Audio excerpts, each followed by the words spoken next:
Hello. Today I'll be discussing paternal mental health during the perinatal period, meaning the time from pregnancy through early postpartum. This period is usually centered on mothers, and for good reasons. Pregnancy, childbirth, and postpartum recovery can place enormous demands on them. At the same time, fathers also undergo a major psychological and relational shift during this period, even when that shift is less visible.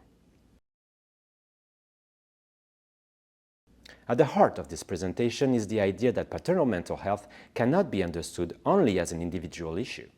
Fathers' experiences are shaped by their relationships, support systems, work, and healthcare structures, and broader cultural expectations about what fatherhood is supposed to look like. To explore this, I'll draw on Erikson's psychosocial theory of intimacy versus isolation to think about what fathers may be experiencing internally. I'll also use Bronfenbrenner's biological model to look at how relationships, work, healthcare, culture, and time influence those experiences. To bring these ideas to life, I'll return to the short film Invisible throughout the presentation. The film was developed by the Institute of Health Visiting as a practice resource to raise awareness of new fathers' mental health and to support more father-inclusive conversations in care. The film follows Luke, a new father as he moves through anxiety, financial pressure, intrusive thoughts, shame, and eventually suicidal ideation. What makes the film powerful is that Luke's distress is visible to us as viewers, but it's repeatedly missed, minimized, or misunderstood by the people and systems around him.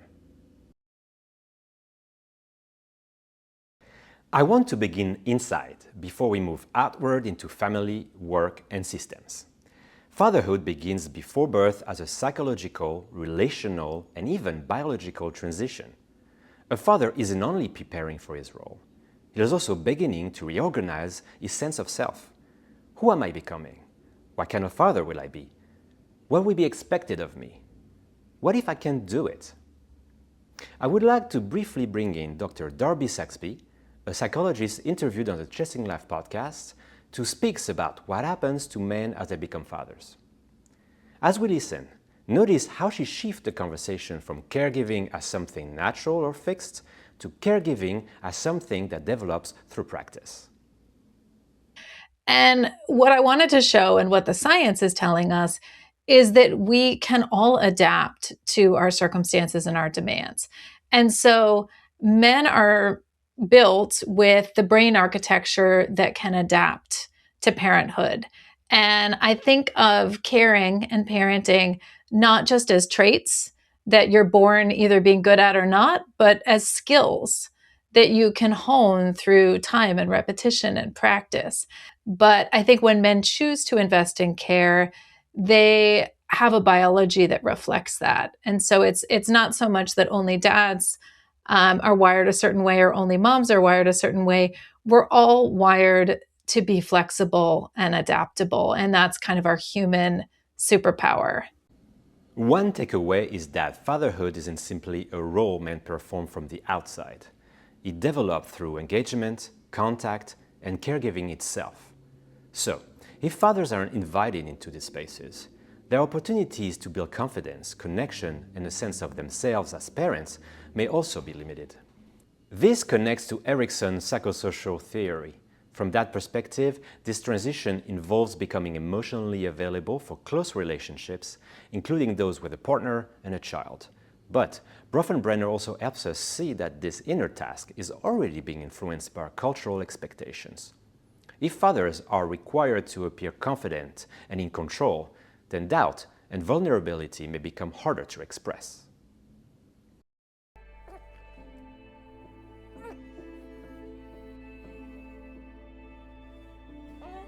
In this first scene from Invisible, notice not only what Luke does, but also what he doesn't do.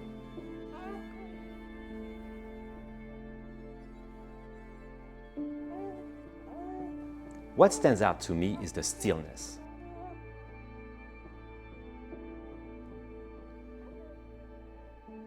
Luke is present, but not yet able to respond.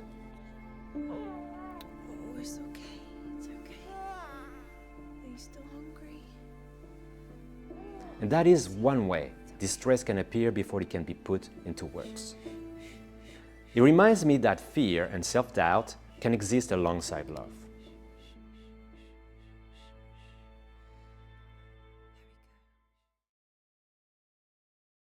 Moving outward from the internal transition, we can now think about pregnancy and how fathers are included in the transition to parenthood.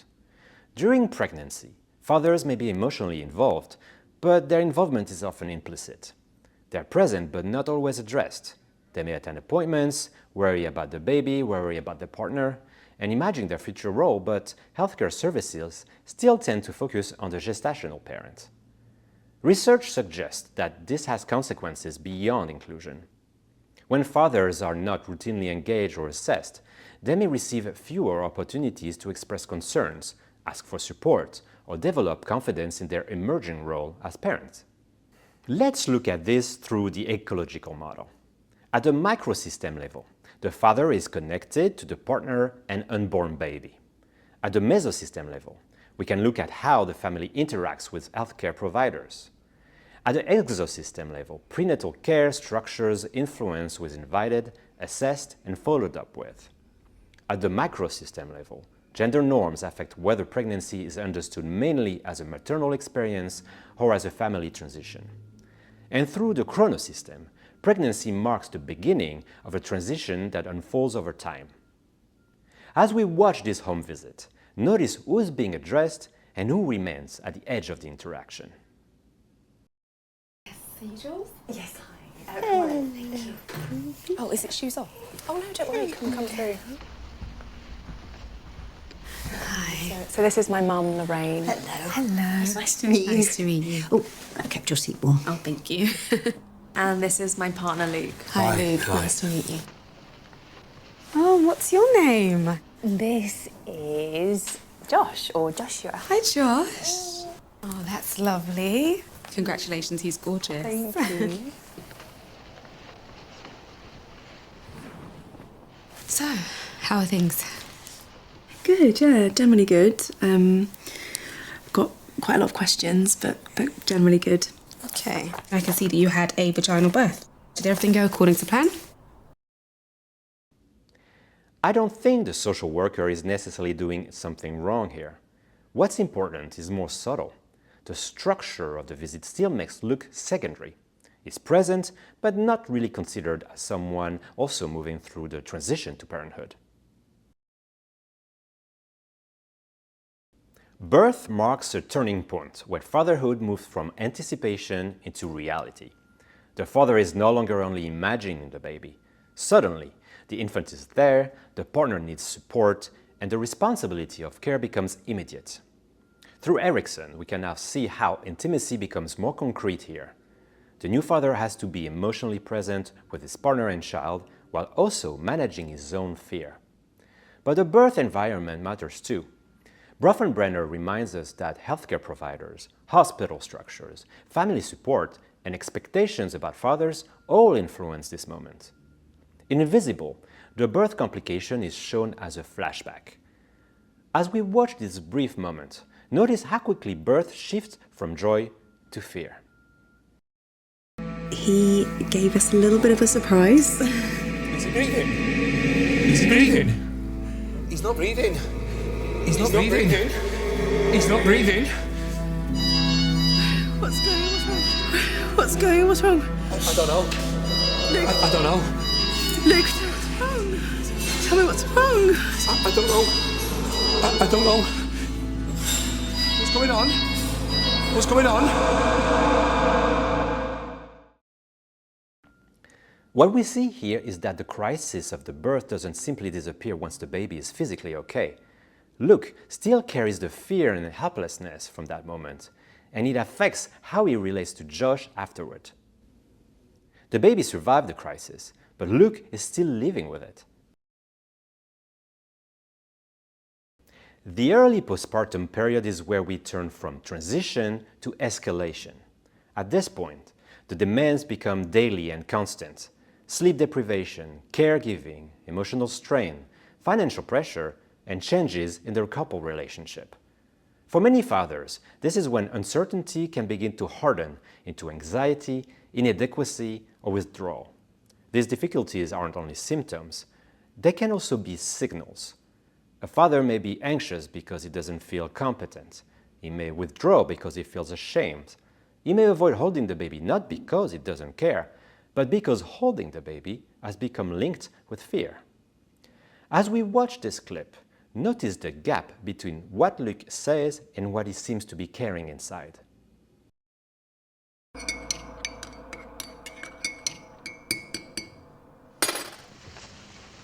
So, have you been feeling nervous, anxious, or on edge over the past 2 weeks?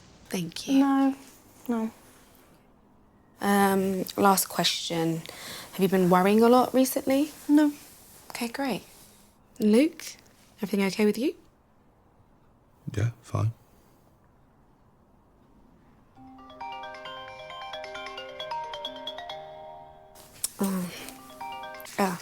Sorry. Anyway, I think we're almost done here. So here's your red book. And then just remember to book him in with a GP practice and also book in his immunisations with a practice nurse. I will do. Thank you. I'll show you out.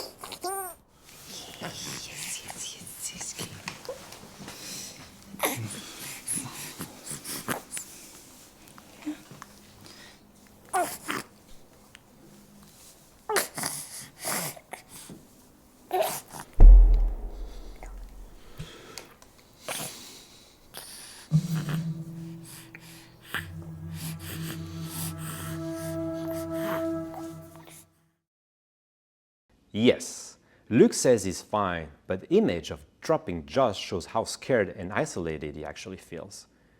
Several risks come together here: financial pressure, work stress, relationship strain, lack of support, and low confidence as a parent. These pressures can begin to accumulate and reinforce one another. Clinically, this shows a movement toward isolation. Erickson helps us understand why intimacy becomes harder when fathers don't feel supported or able to open up. Bronfenbrenner reminds us that this isolation is not happening in a vacuum. So now let's move from symptoms to systems. At this level, father's distress can fall through several gaps at once. It may be minimized by family, overlooked by services, and intensified by work pressure. As we watch this next scene, listen for what Luke is asking for beneath the request for money. Truth is, I've been struggling a bit. Struggling?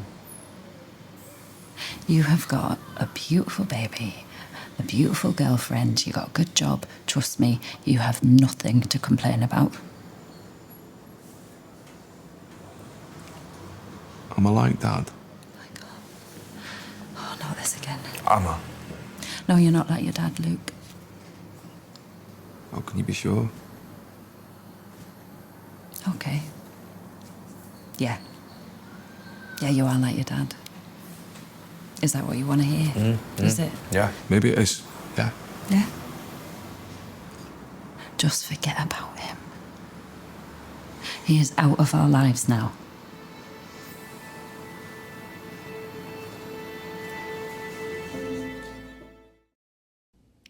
What stands out to me here is that Luke isn't only asking for money, he's also asking to be understood. His mother's response closes down the conversation, and his fear of becoming like his father is left unspoken. The workplace adds another layer. From an ecological perspective, work doesn't have to look like a mental health setting to affect mental health. Financial pressure, job insecurity, stress, and lack of support all matter here. In Bronfenbrenner's terms, this is the exosystem pressing into the family microsystem.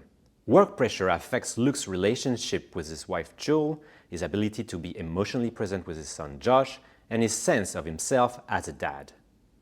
There are no shifts. The truth is that we're going to be cutting your shifts. What? Why? Word is you're not pulling your weight. Oh, you said that? Yes. Tommy. Ah, it's Tommy, innit? No, it's not Tommy. Look, if you want to carry on working here at all, I would suggest you back off. Yes, boss.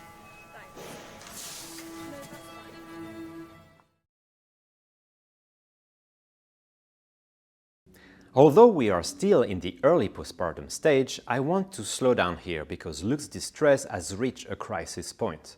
This is also where it is important to name suicidal thoughts as part of the clinical risk picture in paternal mental health. They are not separate from the distress we have been tracing. They can be one way that distress escalates.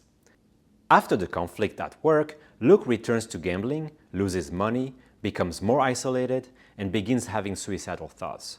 He starts writing a farewell message to Jules and Josh. Take a look.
What feels painful here is that this is not only a goodbye, but also Luke trying to say something to his family that he hasn't been able to say out loud.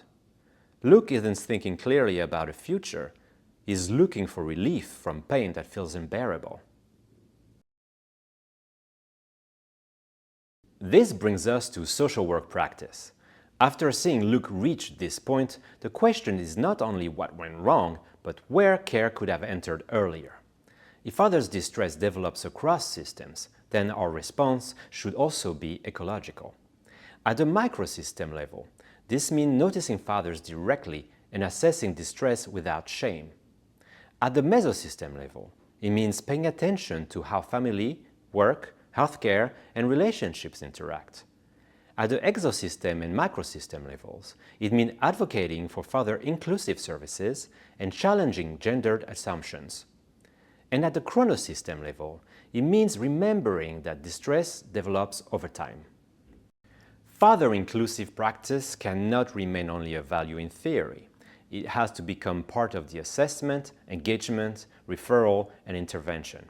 Research also suggests that father-focused perinatal interventions are still underdeveloped, which makes social work involvement especially important. As we watch this final scene, notice how little the social worker actually does and how much that small intervention opens up a path toward connection.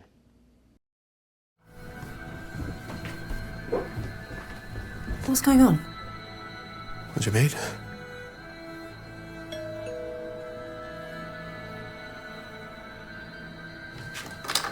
Hi, Dawn. Hi, how are you? Good, thanks. How are you? Yeah, good, thank you. I'll just go and get Josh. Hi, Luke. Hi, Don. I'm just heading home. Oh, it'd be great if you could stay. You don't need me. I think we do. Trust me, you don't. Luke, we really need you.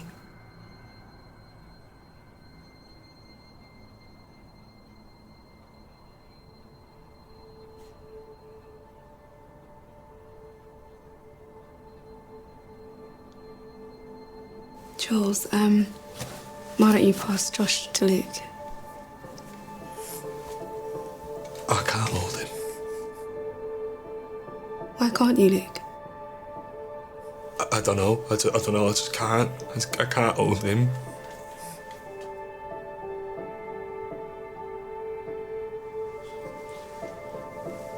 Why don't you just put your finger in his hand?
What feels powerful here is that the social worker doesn't do anything dramatic.